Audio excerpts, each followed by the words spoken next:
32 নম্বরে সার্বিক পরিস্থিতি বা আর আশেপাশে যেগুলো আছে আমাদের আসলে এটা তো শুধু এইখানকার নিরাপত্তা না, পুলিশের পুরো ঢাকা শহরে আমাদের কিন্তু সেম হচ্ছে এটা যেটা রেগুলার যে নিরাপত্তা ওই নিরাপত্তা ব্যবস্থায় জোরদার আছে। এক্ষেত্রে আমাদের হচ্ছে টহল টিম আছে, তারপরে চেকপোস্ট আছে, এখানে মোটরসাইকেল পেট্রোলিং আছে, এরকম আমরা নিরাপত্তা যেটা স্বাভাবিকভাবে যে নিরাপত্তা আমরা ঢাকাবাসীকে দেয় সেইটাই দেওয়া হচ্ছে। আজকে হচ্ছে এখানে একটু উৎসুকজনতা বেশি, হয়তোবা অনেকে আবার এখানে দেখতে আসছে, কৌতূহল বশত আসছে। এই বেশি লোকজন হওয়ার কারণে যেটা হচ্ছে এর মধ্যে কিছু মাঝে মাঝে গুজবের মতো ঘটনা ঘটতেছে। তা আমরা এরকম 2-3 জনকে আমাদের কাছে দিয়েও দিছে এখানকার কিছু লোকজন। তা আমরা ওইগুলো একটু যাচাই বাছাই করে 3 জন মানে আমাদের কাছে আছে হেফাজতে, 3 জনের যাচাই বাছাই করে যেটা আইনগত ব্যবস্থা নেওয়া দরকার, যেটা হবে সেটা আমরা নিব।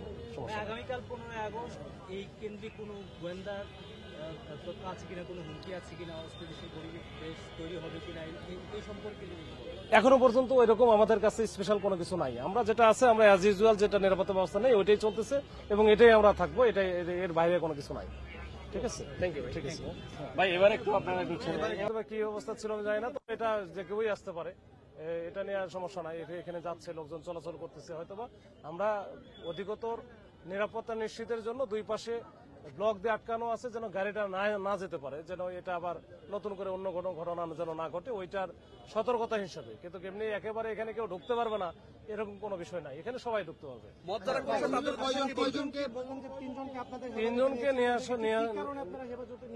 যাওয়া হয়েছে এখানে না, এখনো পর্যন্ত যেটা আছে সেটা আমরা যাচাই বাছাই করবো। ঠিক আছে, ওটা আমরা চেক ব্যাক করে যেন কোনো সাধারণ মানুষ বা কেউ যেন অযথা হয়রানির শিকার না হয় সেটা আমরা ব্যবস্থা করবো। ওইটা আমরা দেখবো, এখানে তাদের কাছে মোবাইল আছে, মোবাইল ফোন আছে, বা অন্যান্য তাদের সাথে জিজ্ঞাসাবাদ করবো কি কাহিনী, শুনে যদি মনে হয় যে তারা একেবারে নিরীহ বা সাধারণ জনগণ, তাহলে তো আমাদের কোনো সমস্যা নেই, আমরা তাদেরকে আমরা পরবর্তীতে আইনগত যে ব্যবস্থা নেওয়া দরকার ছেড়ে দেওয়া, যদি সেরকম হয় মুচলেকা দিয়ে ছেড়ে দেবো। রাজনৈতিক দলগুলোর নেতাদের প্রতি কোনো বার্তা দিতে চান কিনা এই মুহূর্তে এখান থেকে? না, যারা মব করছে সেই জায়গা থেকে যারা মব করছে তাদের কি বলতে চান? তাদেরকে কোনো বার্তা দিতে চান? মবের ব্যাপারে তো সবসময় আমাদের হচ্ছে একটা জিরো টলারেন্স আছে, যে মব করা যাবে না, মব করার কোনো সুযোগ নেই, আমরা দিব না। মাসুদ ভাই, আপনি তো এখন আছেন, এখন কি আর মব হবে কিনা? এই যে 3 জন হইলো, এটা তো মবের মাধ্যমে আপনাদের হাতে তুলে দেওয়া হইলো। না, মব জিনিস একটা আলাদা জিনিস, আর মবের মাধ্যমে দেওয়া যেটা বলতেছে সেটা ভিন্ন জিনিস। এটা হয়তো বা যখন এটা সন্দেহজনক মনে হচ্ছে, তারা মানে যারা এখানে অবস্থান নিচ্ছে অনেক সাধারণ জনগণও আছে, তারা হয়তো বা মনে প্রাথমিকভাবে তাদের কাছে সন্দেহ মনে হলে তার সাথে সাথে কিন্তু আমরা ইন্টারফেয়ার করতেছি। আমরা ইন্টারফেয়ার করা মারপিটের শিকার হচ্ছে, মারপিটের শিকার হচ্ছে যাকে ধরা হচ্ছে। না, সাধারণ মানুষ হিসেবে, এমনি সাধারণ মানুষ হিসেবেও তো আপনি হচ্ছে ক্রিমিনাল যারা আছে তাদেরকে আপনি ধরতে পারেন, এটাতে আপনার অবশ্যই মারতে পারবেন না, মারার সুযোগও নাই।